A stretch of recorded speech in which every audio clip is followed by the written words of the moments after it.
Time to pull up a chair. We've got another great story for you today in the rLounge. Some people just can't accept that family isn't always a good thing. Today in the rLounge, it's the age-old tale of I know your boundaries better than you do, a classic among those who refuse to take no for an answer. Up first, OP doesn't do surprises. Am I the a-hole for ghosting my girlfriend after she invited my abusive parents to my birthday? I, 27 male, have been no contact with my parents since I was 18 because they abused me. I never mention them and have made it very clear that I don't want them in my life. My girlfriend, 25 female, and I were dating for 6 months, and she would always ask about my family. I kept telling her that I wasn't comfortable discussing it, and she should respect that. Now, I do not celebrate birthdays. It just isn't something I enjoy doing. Last month, though, my girlfriend organized a surprise birthday party for me. I figured it was just going to be the two of us. But when I showed up, there were tons of random coworkers I only occasionally speak with that already angered me, but I dismissed it. Then she dropped the bombshell. She had called my parents and invited them. I totally shut down at that point. I was furious, but I didn't make a scene. I just went along with it and left as soon as I could. 2 weeks after, I ghosted her and dumped her. No explanation, no closure, just blocked her everywhere. She ignored my boundaries and disrespected something I had made clear was a hard no. I don't think she deserved any explanation after that. Am I the a-hole? Edit. For those people who are asking how did she manage to contact my parents. I have a distant cousin from the paternal side we are not close to, but we are on very good terms with each other, and he's a decent guy. We do send each other funny reels on Insta frequently. It's our way to be connected. I never told him about my relationship or my fallout with my parents. I just didn't feel comfortable sharing it. I just told him that I moved out and don't speak to them. I didn't tell him about the abuse and all. Now she, my ex, might have seen me texting him. So she got to know about his username, so she DM'd him saying she wanted to give me a surprise and all, and as we both share the same surname, it didn't take her long to connect the dots. He also didn't give her my parents' number. After chatting for a while, she asked for their names, so he told her. Now she searched on Facebook and found my mom and DM'd her. After that, she came up with all the BS surprise plan. Also, I didn't face my parents. I left before I could face them. Edit. I did tell her my parents abused me as a teenager, but didn't go into explicit details. I was not comfortable yet. Let's see what the community thinks. She's lucky you waited. I would have walked out the moment my parents walked in. Not the a-hole. Next up. Dude, I swear, reading this gave me actual chills because I went through almost the exact same thing. I'm still trying to process how someone who claimed to care about me could be so disrespectful. For me, it wasn't a birthday, but a different major event. One that I very clearly told my ex I didn't want my parents involved in. Like you, I went no contact years ago because of abuse, and I was firm about it. My ex would always pry, always ask questions, and no matter how many times I told her that it was a hard boundary, she just wouldn't let it go.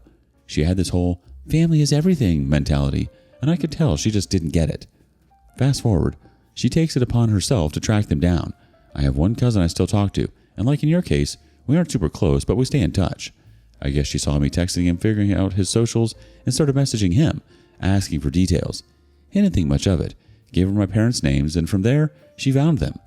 When the day of the event came, I walked in and boom, they were there, just sitting there, acting like they were some happy, estranged family reuniting. I completely shut down. I wasn't about to explode in front of everyone, but I physically felt sick. I left as soon as I could without making a scene. After that, I just ghosted, blocked her on everything. No explanation, no closure. People might call that harsh, but what explanation does she deserve? She ignored everything I told her, went behind my back, and forced me into a situation I spent years trying to escape. I don't care what her intentions were. She crossed a line, and there's no coming back from that. So no, man, not the a-hole at all. If anything, you were a lot more composed than I was. Some people just don't get that no actually means no. Absolutely not the a-hole.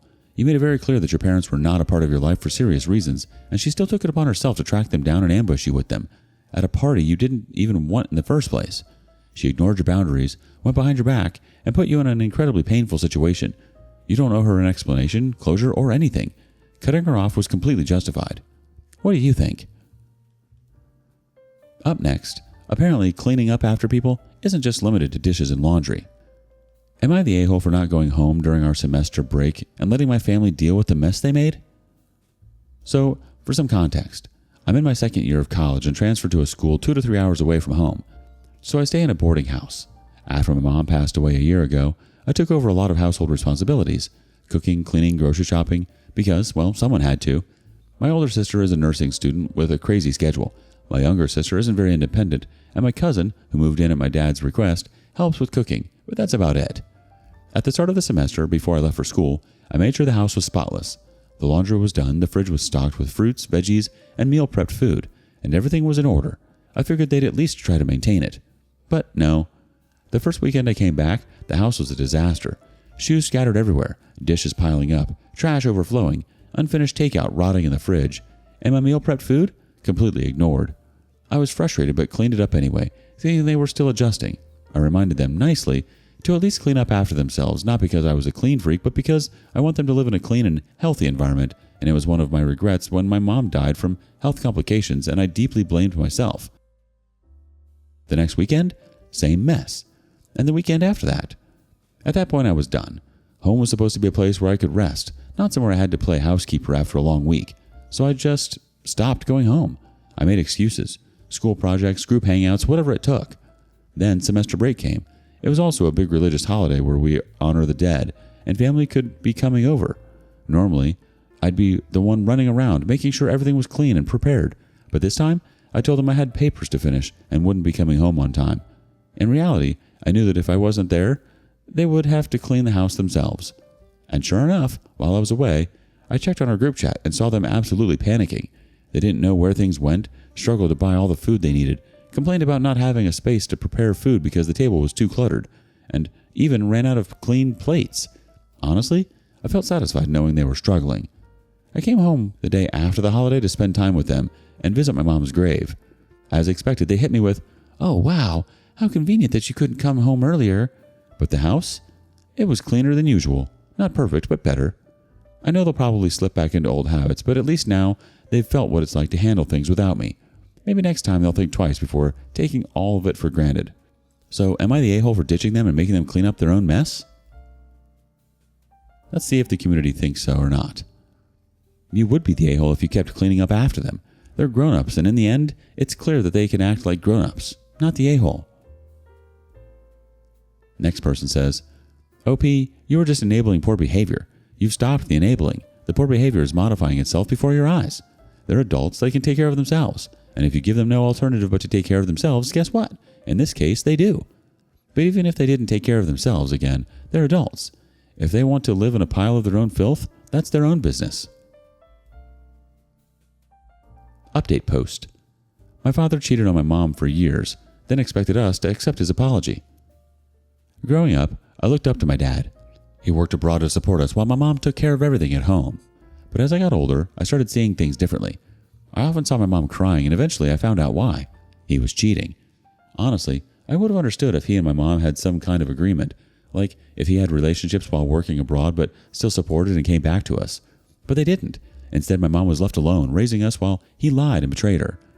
My dad was a smooth talker, always gaslighting my mom, making her feel like she was just being paranoid. She endured it, probably because she didn't want us to grow up in a broken home. After she passed away, I saw even more clearly how manipulative he was. Fast forward to Christmas of 2024. My dad came home, and we had a big family reunion. He had mentioned earlier that a friend would be joining us for a trip we planned. When we picked her up at the airport, along with her son, my sister and I already had a gut feeling, but we kept quiet.